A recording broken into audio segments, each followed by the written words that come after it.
We are going to talk about an error on your Canadian coins called the hanging error. And what this is actually a die clash and how to identify it on your penny. So you're looking at your 1953 to 1964. This is on those particular years on your penny, those are where the die clashes can be. I'm going to talk about some values, what you're looking for, what mint state you should be looking for. I'm trying to simplify this as much as I can. So you're going to be looking on the back of your 1953 to 1964. Now this particular die clash, you're not going to see a full outline of this actual figure of the face.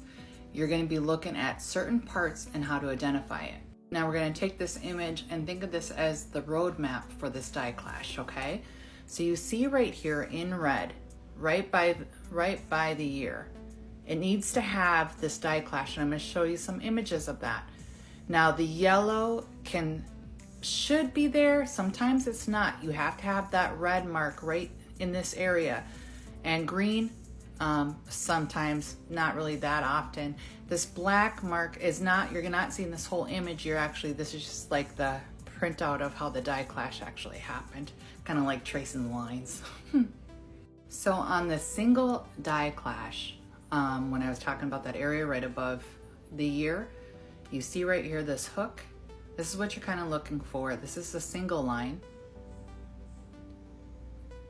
This is actually a triple line. These are, the more of the hanging lines that you have, the higher the value of it, by the way. And here's a double line, okay? So that's the visual of what you're looking for. You need to have this first and foremost on a die clash error for your Canadian pennies.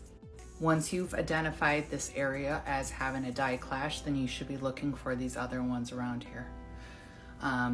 For these other little marks in yellow or in green, but first and foremost has to have that in this red area right here.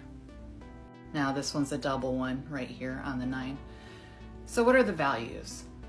It's really not, for a die clash, it's not really worth a whole bunch of money. You're gonna have to have it in a high mint state. Like, it's gotta look pretty new. Mint state 65 for these years to probably be roughly around $100. Some are more, some are less.